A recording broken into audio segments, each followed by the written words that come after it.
Last year, media day. All right. Long day. Last year, media day, you started talking about kind of your long-term plan, UD role eventually. Where are you kind of a year later into how you're thinking about things? I mean, I still think I can play. I have potential, but again, potential is just a word. What did Duncan say? Something like that. Some bullshit like that. No, It was pithy, yeah. Yeah, he's always trying to be so pathetic. It's like, Jesus. No, I feel really good actually coming into this year. I feel peace of mind and fresh and fleet of foot. So no, I feel good. I don't necessarily think I'm in that UD role where he was at the very end of his career, but certainly at some point I've spoken about it. I'd love to be in that role, just because I think over time things change, but in terms of being able to lead in a certain way as well as pay it forward to the younger guys and even guys that have been in the league for a long enough time, I'm looking forward to that. The team was the lineups with you the 5 last year. You got time. I'm not, my hair isn't like. Please shave it. The lineups with you at the 5 last year were obviously some of the best offensively that really greased the wheels. Spo also wanted to protect your minutes, but I think you were down to 16 or 17. Do you feel like that number of minutes is still right for you? I want 30 plus this 30 year. plus, yeah. No, I mean, I think that was a good sweet spot, especially because, I told everybody I got the best job in the world. I get the backup band. Right? But I think in terms of him logging heavy minutes and then us not really playing together, the small ball lineup 4s and 5s that.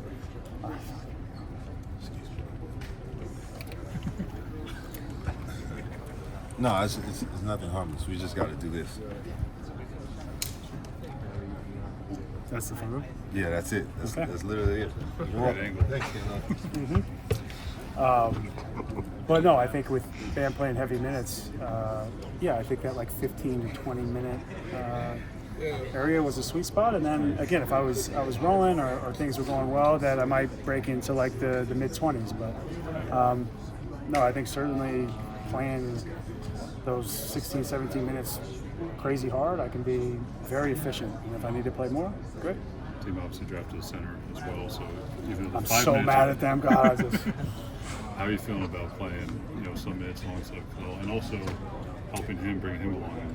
No, I think that's what's exciting is, you see the potential, you see all the tools that he has, and how he can affect this team in the short term, but really in the long term. I think that's where it's fun for me because, though I was never that high wire act, that 7-footer, I've had to play against them.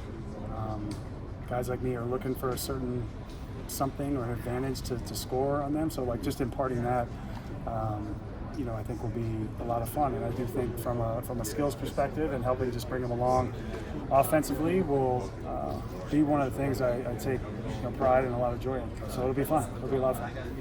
So what do you do to keep yourself just motivated and ready for the game, ready to keep going, ready to keep pushing for the next year? Just still keep in love and fall in love again with the process.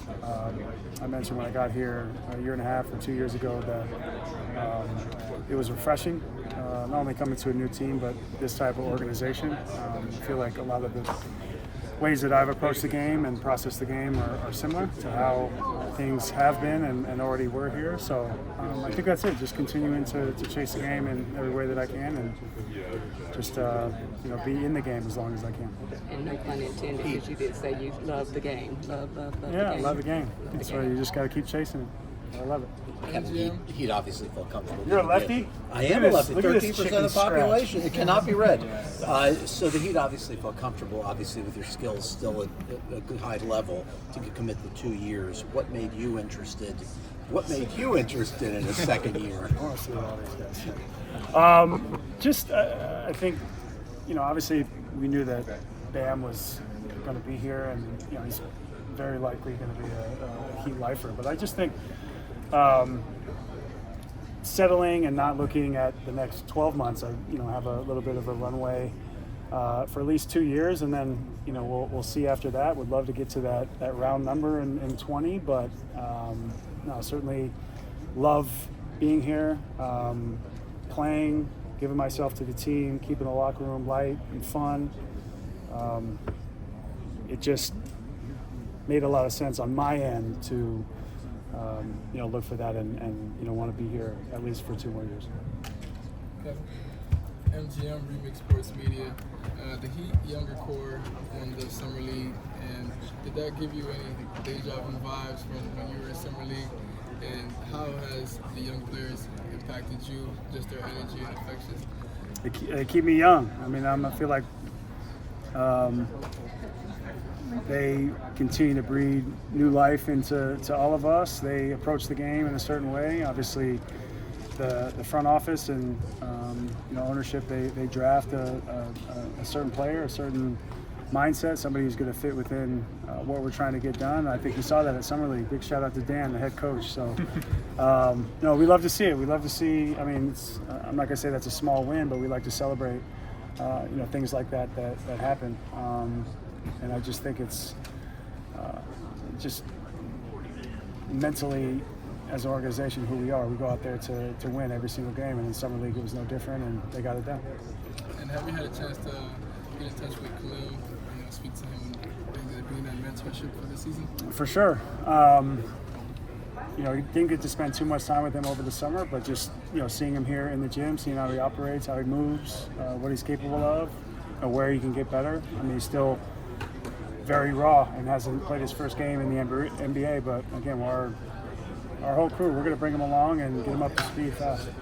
What are you proudest of in your career to this point? Is it just staying this long? Is it producing? Is there something that... Yeah, I think the game has changed a lot since I came in 2008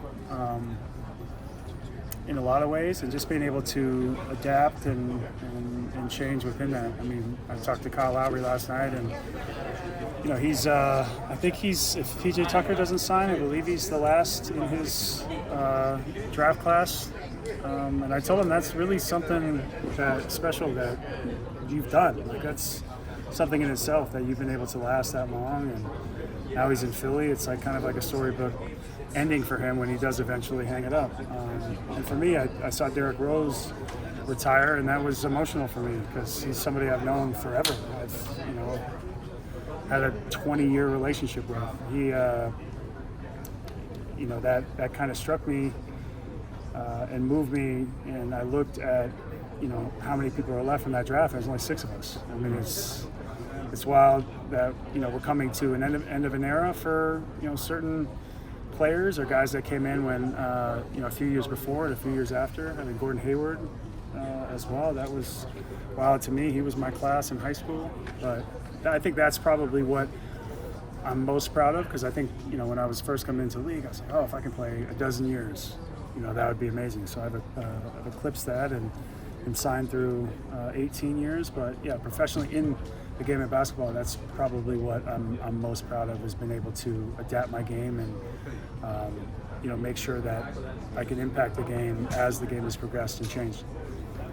Good answer. Cool. Thank you.